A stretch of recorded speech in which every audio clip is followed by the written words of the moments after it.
The earliest that students can appear for engineering or medical entrance exams is after their class 12 examinations, which is at the age of about 18. But in many Indian households, kids are asked to start preparing at an early age. Big shiny advertisements are put up asking students in classes as small as 6, 7, 8 and 9 to enroll in coaching classes and take the first step towards fulfilling their medical and entrance exam dreams. And clearly it's working. According to the National Sample Survey in 2016, a whopping 7.1 crore students are enrolled in tuitions.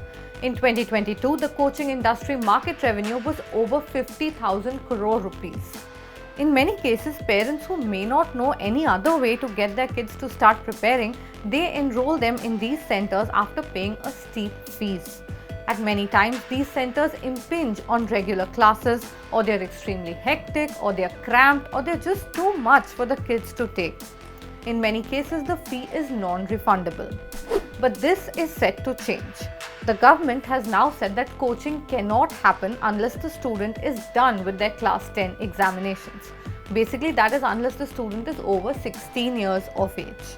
Also, institutes cannot go around making big promises about great marks and great ranks to parents and students before admission. This is only part of a big decision by the Education Ministry. They have released new guidelines for the operation of coaching centers in India. This is so that there is a certain standard and certain requirements that coaching centers need to fulfill. This includes the fees they charge, the study hours, and importantly, minimum area requirements for such facilities. Let's go through these guidelines one by one. The first one is age of enrollment. As we discussed, students can only be admitted into coaching centers if they are over 16 years old and they've passed their class 10 exams. The second one is tuition fees. The government has said that fees needs to be reasonable and detailed receipts need to be given. The coaching center also needs to prominently display details about the courses, their duration, the facilities, the exit policies, and the procedures for refunds. Third, there should be no overlap with school hours. This is important, especially considering the number of students who end up missing regular classes in order to attend coaching. A part of the industry literally thrives on this. The fourth is the complaint mechanism. A mechanism needs to be in place for students, parents, and employees to file complaint against coaching centers, and of course, vice versa. A probe panel set up by the government will resolve these complaints within 30 days. The fifth is pro rata refund. For mid-course withdrawals, a pro rata refund is needed within 10 days. Also, centers cannot increase the fees during the course. The sixth one is limited study hours, and both students and tutors need to be given mandatory weekly offs. The seventh one is infrastructure. Class sizes need to be maintained in order to ensure a healthy teacher-student ratio.